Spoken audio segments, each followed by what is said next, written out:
비틀즈의 멤버였던 폴 맥카트니는 아직도 건강하게 살아있고 여전히 활동을 하고 있습니다. 그동안에 인기도 많이 얻었고 벌은 돈도 많을 텐데 이제 그만 놀고 지내도 되지 않겠느냐고 생각할 수 있겠지만 폴 맥카트니는 여전히 곡을 쓰고 취입을 하고 있는데 최근에 I don't know라는 새로운 곡을 발표했습니다. 나도 모르겠다. I don't know. 가사의 내용을 보면 내가 무엇을 잘못하고 있는지 나도 모르겠다. 내가 어떤 문제가 있는지 나는 모르겠다. 나는 모르겠다. 이렇게 되풀이합니다. 20대였을 때는 당신의 손을 잡고 싶다느니 미셸 이런 곡을 불렀지만 70세가 넘어서는 나도 모르겠다라는 노래를 부르는 것을 보면 사람은 나이를 먹으면 철학적으로 바뀌는 것을 막을 수가 없는가 하는 생각을 하게 됩니다. 길거리에서 예수 천당식으로 전도하는 것의 문제가 일방적인 선포이기 때문이다라고 말씀을 드렸었는데 상대방을 알지도 못하고 입장을 고려하지도 않고 일방적으로 예수 믿어라, 회개하라 라고 선포를 하게 되면 반발심을 자극하지만 그 사람이 먼저 내게 문제가 있기는 있는데 그것이 무엇인지 모르겠다. 내가 뭘 잘못하고 있는지 모르겠다라고 말한다면 그 사람은 그때 전도를 받을 준비가 되어 있는 것입니다. 죄라는 것은 누구를 나무란다고 스스로 깨달을 수 있는 것이 아닙니다. 사람이 스스로 깨달아야 됩니다. 내게 문제가 있다. 내가 뭘 잘못하고 있는지 나도 모르겠다라고 고백을 할 때 그때 비로소 죄의 문제를 논할 수 있습니다. 사람이 웬만해서는 이러한 변화를 겪기가 어렵습니다. 인생이 길지 않다고 말하는 이유는 변화를 겪을 만한 기회가 그렇게 많지 않기 때문입니다. 그런데 사람을 바꾸는 몇 가지 계기가 있습니다. 첫 번째 계기는 자식을 얻었을 때입니다. 사람은 자식을 얻었을 때 바뀔 만한 기회를 얻습니다. 지금까지는 밖으로만 돌던 사람이 가정의 중요성을 깨닫고 부드러워집니다. 자식을 키우면서 바르게 키울 필요를 느끼고 자식에게 유능한 부모가 되고 싶은 것만큼 바른 부모가 되고자 하는 마음을 갖습니다. 그래서 도둑도 자식에게는 도둑질하지 말아라. 그건 나쁜 일이다 라고 가르친다고 하지 않습니까? 많은 사람들이 자식을 얻은 후에 교회를 나가는 경우가 많다는 이유가 바로 거기에 있습니다. 두 번째 계기는 사랑하는 사람의 아픔을 경험할 때 사람은 바뀔 수 있는 계기를 갖습니다. 내 아픔보다도 더 고통스러운 것은 사랑하는 사람의 아픔입니다. 이것이 왜 우리를 바꿀 수 있는 계기가 되냐면 이제까지는 남의 아픔에 대해서 무심했더라도 사랑하는 사람의 아픔을 볼 때 그때 비로소 남의 아픔이 내 아픔으로 다가오기 때문입니다. 처음으로 영혼의 존재를 느끼게 되는 것입니다. 여러분, 영혼이란 영화 사랑과 영혼에서처럼 몸이 죽으면 둥둥 떠가는 그런 것이 아니고 사람이 그저 잘 먹고 잘 입고 잘 사는 것이 아닌 인생의 선한 의미를 생각할 수 있게 하는 인간의 내면, 그것이 영혼이 짐승처럼 생존하는 데만 급급한 사람은 영혼이 있는 것처럼 보이지 않습니다. 남의 아픔을 예사롭게 생각하는 사람, 그 사람도 영혼이 있는 것처럼 보이지 않습니다. 영화 신들러 리스트를 보면 원래 신들러라는 사람은 2차 대전 중에 독일군 장교들과의 친분을 통해서 돈을 버는 데만 관심이 있었던 남자였는데, 그러다가 수용소로 끌려가는 수많은 유태인들을 보고 양심의 가책을 느끼기 시작을 해서 그들을 구조하기 위하여 자신의 재산을 다 쓴다는 얘기가 아닙니까? 그래서 2차 대전 후에 이스라엘 정부로부터 의로운 이방인 상을 수여하게 됩니다. 그런데 그 영화를 보면 유태인 수용소장으로 랄프 피엔이란 배우가 그 배역을 맡았는데, 이 사람은 바늘로 찔러도 피 한 방울 나지 않을 사람이, 기분이 나쁘면 소총을 들고 나와서 아무나 눈에 보이는 사람을 쏘는 그런 사람입니다. 신들러가 이 수용소장을 바꿀 도리가 없습니다. 능력 받기에. 하지만 어떻게 하면 수용소장의 마음을 돌릴 수 있을까 고민하다가 수용소장에게 유태인들에게 긍휼을 좀 베풀어 보면 어떻겠냐라고 묻습니다. 수용소장은 일평생 긍휼이란 말을 들어본 적이 없습니다. 누구에게 긍휼을 베푼다는 개념은 이질적인 개념입니다. 그래서 결국 그는 바뀌지 않습니다. 여러분, 모든 사람이 남의 아픔을 보고 바뀌리라는 보장이 없습니다. 신들러는 바뀌었어요. 남들의 아픔을 보고 바뀌었어요. 그 이전까지는 자기만을 위해 살던 사람이 남의 아픔을 보고 그것을 덜어주는 것을 자신의 삶의 목적으로 삼았는데, 수용소장은 전혀 바뀌지 않았습니다. 그것이 우리에게 시사하는 것은 모든 사람에게 영혼이 있는 것처럼 보이지 않는다는 것입니다. 하나님이 인간을 심판하실 수 있는 근거가 여기에 있다고 볼 수 있는 것입니다. 그리고 세 번째 계기는 사람이 죽음에 직면할 때 바뀝니다.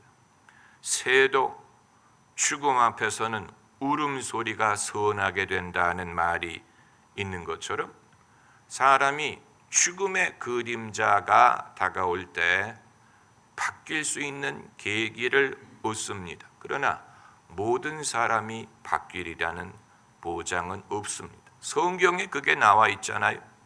예수님이 십자가에 달리실 때 양쪽의 강도도 십자가에 달렸는데 두 사람 중에 한 명은 회개했고 한 명은 끝까지 예수님을 원망했다고 했습니다. 죽음이 모든 사람을 바뀐다는 보장은 없어요. 추락한 비행기에서 생존한 사람의 증언을 들어보면 비행기가 추락할 때 그 승객들 간에 아비규환이 일어나지 않았겠습니까? 그런데 승객 중에는 기도하는 사람도 있지만 하나님을 욕하는 사람도 있었다라고 했어요. 그러니까 죽음 앞에서 모든 사람이 선해진다는 보장이 없고 모든 사람이 바뀌리라는 보장이 없는 것입니다. 우리는 사람이 죽음을 위하여 자신을 준비할 수 있는 기회를 주어야 됩니다.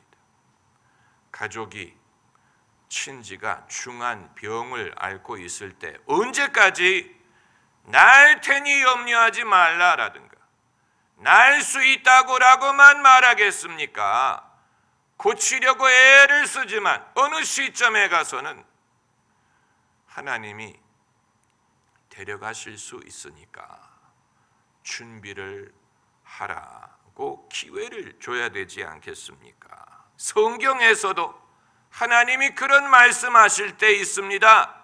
히스기야 왕에게 내가 살지 못하고 죽으리니 내 집을 치리하라 이렇게 말씀하셨어요. 내 집을 치리하라 라는 말은 가족들에게 유언하라는 말이 얼마나 심한 말씀입니까? 그러나 히스기야가 이 말씀을 들었기 때문에 사심을 버리고 욕심을 버리고 미련을 버리고 하나님 앞에 기도할 수 있었던 것입니다. 데려가시려면 데려가시는 것이지만 그러나 나를 긍휼히 여기소서. 그런데 하나님이 그 기도를 들으셨다고 했어요. 그러니까 놀라운 일이에요.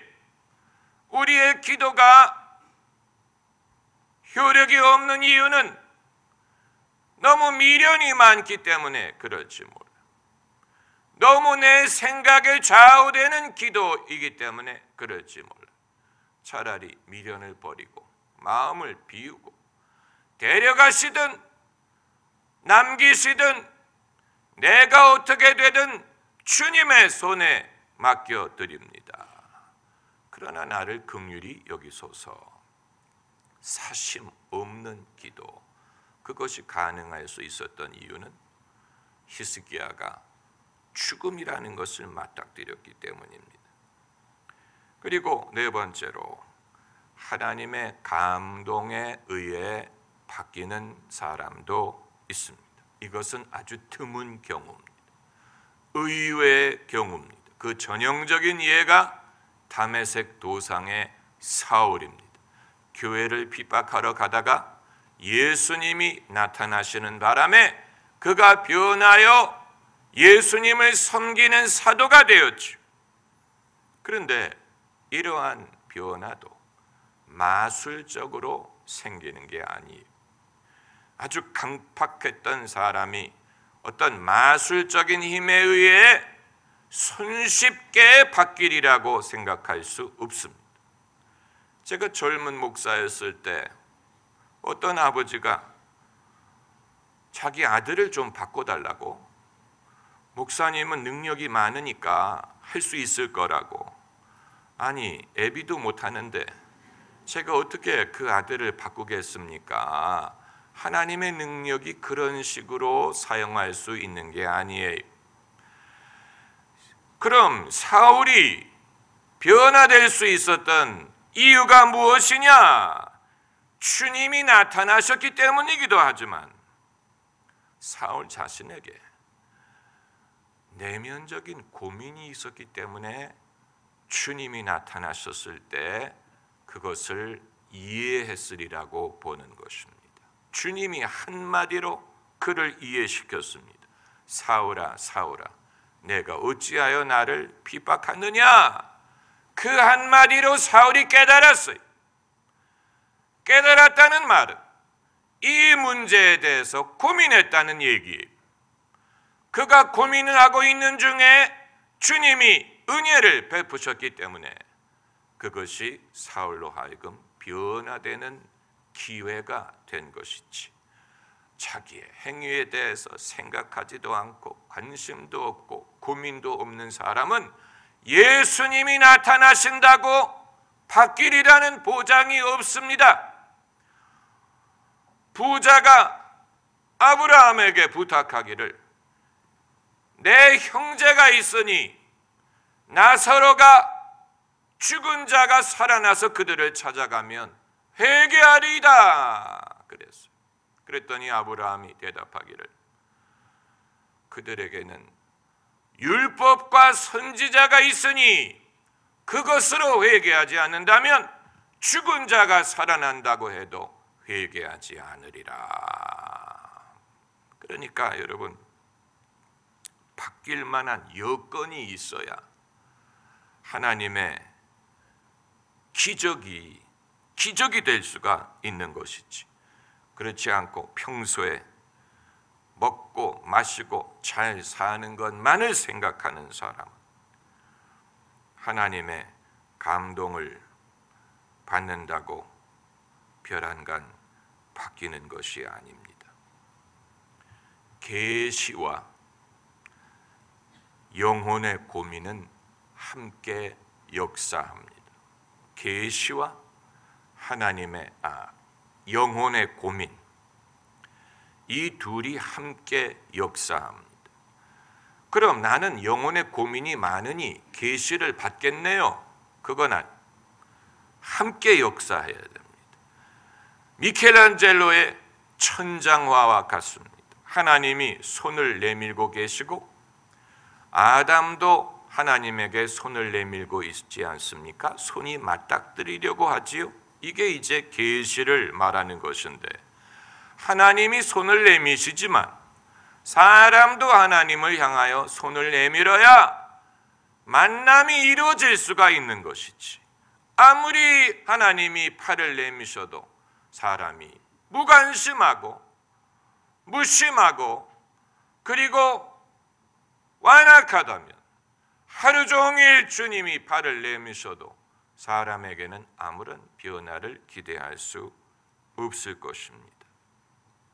많은 사람들이 묻기를, 왜 하나님은 누구에게는 은혜를 베풀고 누구에게는 안 베푸시느냐? 하나님이 차별하는 게 아니냐라고 묻는데, 왜 누구에게는 은혜를 주고 누구에게는 안 주느냐? 그러나 여러분, 그것보다 더 중요한 질문은, 왜 어떤 사람은 영혼의 고민이 있는데 어떤 사람은 없느냐 하는 것입니다. 왜 누구는 내면적인 일로 고민을 하고 누구는 그저 먹고 마시고 사는 데만 관심이 있느냐? 여러분, 영혼, 우리는 영혼을 전제하지만 영혼이 무엇이냐에 대해서는 별로 생각하지 않습니다. 영혼은 사람이 죽은 후에 둥둥 떠가는 게 아니고 인생의 의미를 진지하게 생각할 수 있는 내면의 능력, 그것이 영혼입니다. 살았을 때 영혼이 없었던 사람은 죽었다고 뭐가 둥둥 올라가는 게 아니에요. 살아있을 때 영혼, 짐승이 아니라는 얘기, 인생의 의미와 선한 목적에 대해서 진지하게 생각할 수 있는 능력, 그것이 있는 사람이 영혼이 있는 사람, 영혼의 구원을 받는다는 말은 인간의 내면이 인생을 바로 이해할 수 있는 능력을 회복한다는 말입니다.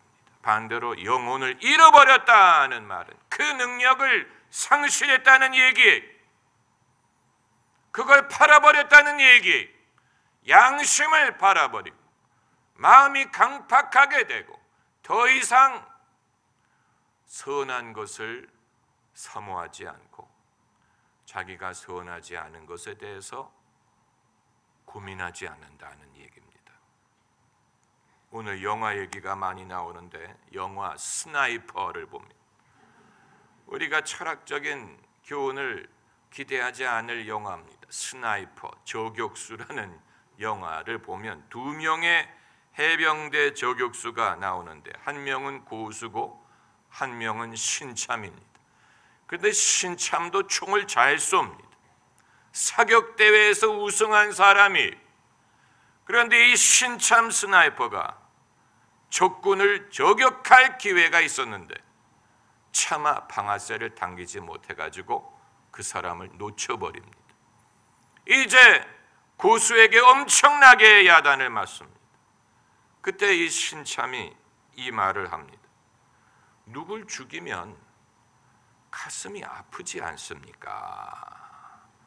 그랬더니 고수가 대답하기를, 그보다 덜 슬픈 것은 할수록 가슴이 안 아프다는 것이다. 그러니까 모든 사람이 영혼을 잃는 것이 아닌데 시간이 지나갈수록 양심이 무뎌지고 그것을 억제할수록 자기의 선하지 못함에 대해서 괴로워하지 않는다는 말을 하는 것입니다. 인간의 영혼을 잃는 과정이 이와 같습니다. 그러므로 영혼이 구원을 받는다는 말은 폴 맥카트니가 말한 것처럼 내게 문제가 있는데 나는 뭘 잘못하고 있는지 모르겠고 뭘 어떻게 해야 되는지 모르겠다라고 고백을 하고 그 시점에서 그러므로 주여 나를 도와주소서, 이 시점이 그 사람이 구원을 받을 수 있는 시점. 세상에서 방황할 때라는 노래처럼 세상에서 방황할 때 난 주님을 몰랐네, 내 뜻대로 고집하며 온갖 죄를 저질렀네. 그러다가 마지막 라인이 내 주여 나를 도와주소서, 내 주여 나를 도와주소서. 자신에게 문제가 있다고 생각하지 않는 사람은 주님에게 도움을 구하지 않습니다. 또 자기 스스로 문제를 풀 수 있다고 생각하는 사람도 주님에게 도움을 구하지 않을 것입니다.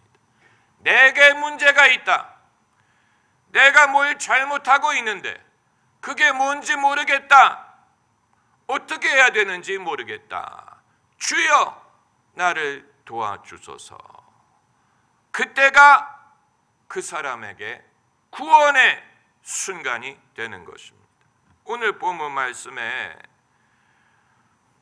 은혜를 헛되이 받지 말라, 가라사대 내가 은혜 베풀 때에 너를 듣고 구원의 날에 너를 도왔다.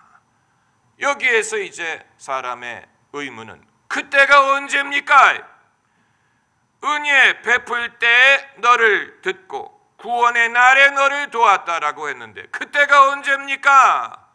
여기에 대한 예수님의 응답이 바로 그 다음 절입니다. 보라, 지금은 은혜 받을 만한 때요, 보라, 지금은 구원의 날이로다. 예수님이 하신 일이 바로 이것입니다. 은혜 받을 만한 때가 막연한 알 수 없는 때가 아니고 예수님께서 그것을 지금으로 바꿔주신 것. 누구든지 언제든지 예수님을 통하여 은혜 받을 수 있고 구원 받을 수 있습니다. 예수님이 그렇게 하신, 예수님을 보내신 이유가 거기에 있습니다. 막연하게 기다릴 필요 없어요. 보라고 했어요. 보라, 지금은 구원받을 만한 때요, 지금은 구원의 날이로다. 할렐루야. 기도하십시다.